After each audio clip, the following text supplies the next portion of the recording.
हुआ है उसी दिन से लगातार भारतीय दूतावास के संपर्क में रहा हूँ। माननीय विदेश मंत्री जी से रोज़ मेरी बात होती है, क्योंकि मेरे सीकर के सबसे अधिक बच्चे बाहर फंसे हुए हैं। पूरे प्रदेश के बच्चे हैं, 800 के आसपास बच्चे पूरी राजस्थान स्टेट से हैं, लेकिन उसमें 100 के आसपास बच्चे हमारे सीकर के बच्चे वहाँ पर हैं। अभी 17,000 लोग आ चुके हैं।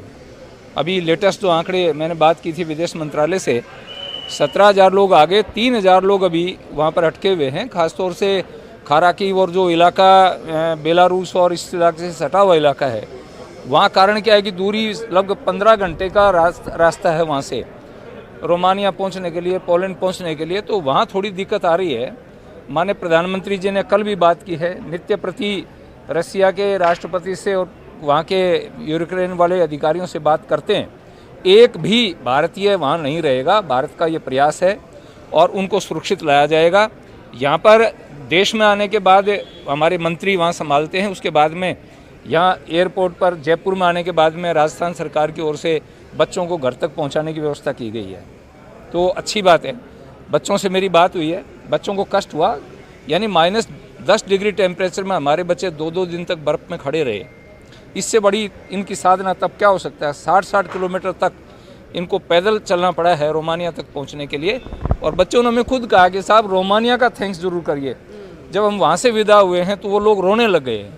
तो हमें माननीय प्रधानमंत्री जी भी और विदेश मंत्री जी और मैं खुद रोमानिया का, पोलैंड का और जो भी देश हमें मदद कर रहे हैं उनका हम बहुत हार्दिक आभार व्यक्त करते हैं और भगवान से यही कामना करते हैं कि हमारा एक एक व्यक्ति, हमारा एक एक स्टूडेंट्स सुरक्षित भारत आ जाए। Thank you. स्टूडेंट से किस तरह का व्यवहार बच्चों ने वहाँ बताया कि वहाँ की जो सेनाएं लोग रह रहे हैं, खान पान की किस तरह के संकट वहाँ पर है? बच्चों ने कहा कि रोमानिया की सरकार को स्पेशल धन्यवाद जाना चाहिए, क्योंकि रोमानिया ने बहुत अच्छा कोऑपरेशन लोगों के साथ किया। और धन्यवाद तो सबसे बड़ा हमारी केंद्र सरकार का, राजस्थान सरकार का और सभी स्टेट के जो मुख्यमंत्री है, सब ने मिलजुल के एक बहुत अच्छा प्रयास किया कि सारे बच्चे आज यहाँ हैं। और हमने सब व्यवस्था यहाँ एयरपोर्ट पे कर रखी है। सभी बच्चों को घरों तक भिजवाया जाएगा और 3 मंत्री मुख्यमंत्री जी ने दिल्ली एयरपोर्ट पे डेप्यूट किए हुए हैं। कुछ लोग आज हो सकता है पोलैंड भी चले जाएं।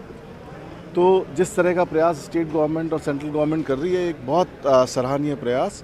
और बच्चों की ज़बानी आप सुनोगे तो बहुत अच्छा लगेगा कि बच्चे ये बता रहे हैं कि किस तरीके से वहाँ से निकल के आए और किस तरीके से पड़ोसी मुल्कों ने इनकी सुरक्षा की, इनकी हिफाजत की, इनकी सेवा की।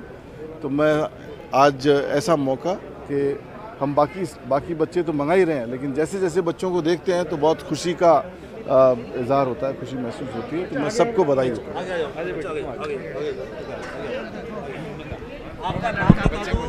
आपने वहाँ पर फील किया, किस तरह की जर्नी रही वहाँ से यहाँ तक का, वो पूरा बता दीजिए। सर मेरा नाम टीना कुमारी है। मैं अभी 2 महीने पहले ही यूक्रेन गई थी। मैं फर्स्ट ईयर MBBS में विनित्सा मेडिकल यूनिवर्सिटी में हूँ। हम लोगों को इतना वार के टाइम इतना नहीं झेलना पड़ा जितना बॉर्डर क्रॉस करते टाइम झेलना पड़ा। हमने 3 दिन लगातार सफ़र करा है और हमने जो बॉर्डर पे थे तो जो वहाँ की आर्मी थी उसने हमारे साथ बहुत गंदा व्यवहार करा है। लड़कियों को तो फिर भी वो जाने दे रहे थे, लेकिन लड़कों को पीट रहे थे। हमारे ऊपर आंसू गैस के गोले भी छोड़े जा रहे थे और इसके अलावा डंडे भी मारे जा रहे थे, फायरिंग भी हो रही थी।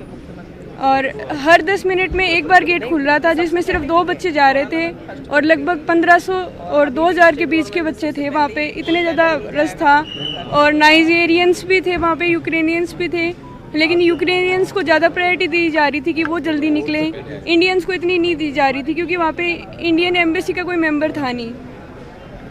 और पर जिस तरीके का जो माहौल बना हुआ उसमें खान पान की जो छात्र रुके हुए उनके लिए किस तरह की व्यवस्था है, किस तरह का वहाँ? सर यूक्रेन का जो बॉर्डर है वहाँ पे यूक्रेन के अंदर जो बच्चे हैं उनके लिए खाने पीने का जो वो घर से लेके चले हैं, हॉस्टल से लेके चले हैं, वही है। वहाँ पे हमारी जो कुछ बच्चों के पेरेंट्स हैं या फिर कोई एजेंसी है वो थोड़ा बहुत खाना प्रोवाइड कर रहे हैं। बाकी रोमानिया के अंदर आने के बाद में हम लोगों को बहुत अच्छी केयर मिली है। ये सारा सिनेरियो हो गया, अब आपको क्या लगता है कि जिस तरह से स्टूडेंट्स को जाना पड़ता है, रूस जाना पड़ता है पढ़ने के लिए, क्या भारत में उसकी व्यवस्था हो सकती है? Yes. क्या खामी है कि आपको वहाँ जाना पड़ता है? सर यहाँ वहाँ पे वहाँ पे सीट्स बहुत सस्ती मिलती है, यहाँ पे हमें बहुत महंगी सीट्स मिलती है, इसलिए हमें वहाँ जाना पड़ता है। आपका नाम बता दो।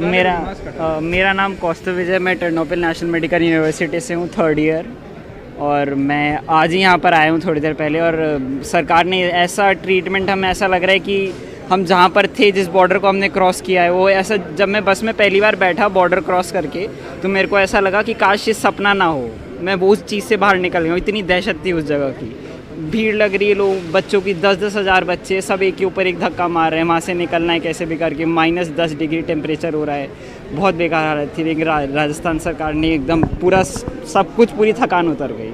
इतना अच्छा लगा यहाँ पर आकर, फ़्लाइट सब अरेंज करा दिया है, अभी हम आए, सब करा दिए, बहुत सुकून। आपके साथी और भी हैं या हमारे साथी और बचे हुए हैं, राजस्थान के नहीं, लेकिन और भी बच्चे बचे हुए हैं, बहुत बच्चे बचे हुए हैं। वहाँ पर बहुत भीड़ लगी हुई है लोगों की, एक के ऊपर एक बच्चे चढ़ रहे हैं, कमी नहीं है बच्चों की वहाँ पे इवैक्यूएट करने के लिए, लेकिन वहाँ पे टाइमली चीज़ें हो नहीं रही हैं। वो बॉर्डर लौटने का किस तरह का वहाँ पर, वो किस तरीके से प्रयास कर रहे हैं वतन लौटने के लिए? सब अपना अपना प्रयास कर रहे हैं, जैसे जैसे जिसको धक्का मुक्की मार के जैसे जैसे निकल पा रहे, वैसे वैसे निकल पा रहे हैं। और जिसके पास इंडिया का झंडा है, उसको मैक्सिमम कोई भी नहीं रोक रहा है। आप जिस जगह पे थे वहाँ भी बमबारी हो रही थी क्या? हमारे यहाँ जब मैं गया उस दिन बमबारी हुई। जैसे मैं शाम को निकला बॉर्डर के लिए, तो जैसे मैं शाम को निकला, तो जैसे मैं वहाँ पर पहुँचा जहाँ बॉर्डर था, तो सुबह पता लगा कि वहाँ पे किंडरगार्टन पे बम गिरा दिया था। आप अपने स्कूल, कॉलेज, हॉस्टल से कहीं भी बॉर्डर एरिया में दूसरे कंट्रीज में कैसे पहुँचे हैं लोग? हम बस से, हम वहाँ पे जो भी हमारे सीनियर्स हैं और जो भी हमारे वहाँ पे कॉलेज के लोग हैं, वो यूनिवर्सिटी हमारे लिए बस अरेंज करा रही है बॉर्डर तक के लिए। लेकिन बॉर्डर पे इतना रश है कि लाइंस लगी हुई है कार्स की, तो पहले छोड़ देते तो हमें 8 किलोमीटर पैदल जाना पड़ता है, फिर बॉर्डर आता है। ग्रेटर मेयर मैडम भी है यहाँ पर, मैम क्या कहेंगे, सुरक्षित लौटा है यहाँ पर? देखिए, बच्चे जैसे ही यहाँ एयरपोर्ट पर पहुँचे हैं, और पहुँचते ही सबसे पहला जो था कि सारे जहाँ से अच्छा हिंदुस्तान था हमारा, तो आज पहचान, तिरंगे की पहचान जो है, वहाँ यूक्रेन से रोमानिया जैसे ही पहुँचे, इनको एयरलिफ्ट किया गया, वहाँ से बच्चों को यहाँ पहुँचाया गया सुरक्षित। आज राजस्थान हमारे बच्चे हमारे पास में पहुँच चुके हैं। इनसे भी आप कहाँ थे, कौन सी जगह थे, क्या पढ़ाई कर रहे थे? मैं चन्नीवित से रोमेनिया बॉर्डर पर था। मेरे सिटी में ऐसे कोई माहौल नहीं था कि बम या वॉर हो रही है, लेकिन फिर भी मेरे लिस्ट आई और मैं पहुंचा, तो बॉर्डर पे मेरे को 3 दिन खड़ा रहना पड़ा।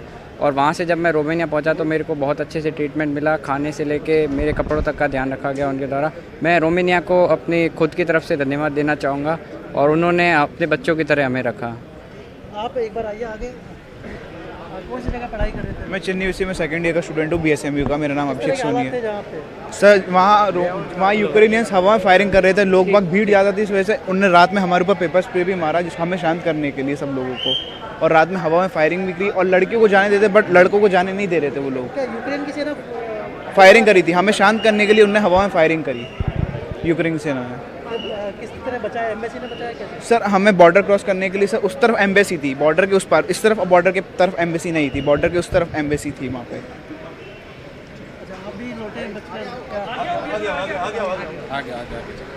तो मैं ये बोलना चाहूँगा कि जब हम वहाँ से निकले, इवैक्यूएट कर रहे थे, तो हम खुद की रिस्क पे कर रहे थे, क्योंकि जब हमने इंडियन एम्बेसी में कॉल किया था तो बोल रहे थे कि हमारी जिम्मेदारी नहीं होगी कि अब तुम्हारा बॉर्डर क्रॉस होगा या फिर नहीं होगा। हम खुद के रिस्क पे यहाँ पे बस हमने खुद ने बस की, हमने खुद के पैसों से बस की, और वहाँ बॉर्डर के लिए निकले तिरंगा लगा के, कि जिससे रास्ते में कोई परेशानी ना हो। फिर हम बॉर्डर पे पहुँचे तो वहाँ पे बहुत ज़्यादा भीड़ थी, इंडियन और अदर कंट्रीज़ के स्टूडेंट्स थे वहाँ पे, बहुत ज़्यादा भीड़ थी। और जो यूक्रेनियन सोल्जर्स थे वो बहुत ज़्यादा बुरा सलूक कर रहे थे इंडियन स्टूडेंट्स के साथ, चाहे लड़का हो चाहे लड़की। एक लड़की थी, उसके तो सीने पर लात मारी, वो वहीं पे बेहोश हो गई थी। मेरे सामने की बात फायरिंग हो रही थी बच्चों को रोकने के लिए, क्योंकि बहुत ज़्यादा भीड़ थी। फिर बाद में हम रोमानिया पहुँचे तो हमारा वहाँ बहुत अच्छा स्वागत हुआ था। वहाँ उनकी ऐसी मेहमानदारी आज तक हमने कहीं भी नहीं देखी, इंडिया में भी नहीं देखी। इतनी अच्छी उन्होंने वो हमारे साथ वो किया, व्यवहार किया। तो रोमानिया में रोमानिया सरकार को और मोदी जी को मैं धन्यवाद देना चाहता हूँ कि वहाँ पे हमारे साथ बहुत अच्छा व्यवहार हुआ रोमानिया में। लेकिन यूक्रेन में हमारा साथ किसी ने नहीं दिया, ना तो इंडियन एम्बेसी ने दिया, ना यूक्रेन वाले ने दिया कुछ, मतलब उन्होंने साथ नहीं दिया था। यूक्रेन में हम खुद के रिस्क से आए थे बॉर्डर पर। ये इस तरह के ये हालात हैं जिनको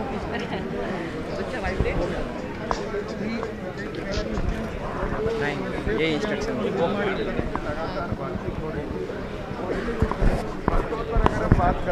वहाँ पर यूक्रेन से लौटे 8 राजस्थानी स्टूडेंट पहुंच चुके हैं और इनको रिसीव करने के लिए राजस्थान सरकार की तरफ से मंत्री शकुंतला रावत पहुंची हैं और साथ ही साथ भारतीय जनता पार्टी की तरफ से सीकर सांसद सुमेधानंद सरस्वती भी एयरपोर्ट पर पहुंचे, इन छात्रों को रिसीव किया है। तमाम छात्र छात्राओं की तरफ से कहना है कि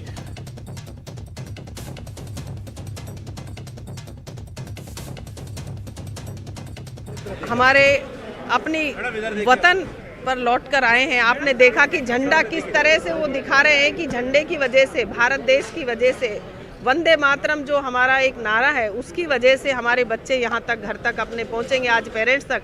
आज बहुत बड़ी खुशी का दिन है। हमारे साथ एमपी साहब हैं, मेयर हैं और रफ़ीक खान जी हैं। हम सब लोग को बड़ी खुशी हो रही है कि हमारे अपने बच्चे यहाँ पर आए हैं और जो हमने इनकी व्यथा सुनी, जहाँ से ये आए तो अपने भारत देश में आने के बाद इन्हें कोई किसी तरीके की परेशानी नहीं हुई और यहाँ से आगे राजस्थान सरकार की पूरी जिम्मेदारी है। वो अपने खर्चे से बच्चों को घर तक, एक एक बच्चे को अपनी अपनी एक एक गाड़ी से घर तक पहुँचाएगी। ये राजस्थान सरकार का बहुत सराहनीय कदम है और पूरी भारत सरकार वहाँ से लाई है अपने भारतीय नागरिकों को, स्टूडेंट को, वो भी सराहनीय काम है और बड़ी खुशी का दिन है। मैं तो बच्चों की जब व्यथा सुनी तो मुझे बड़ा एकदम से दिल भर आया।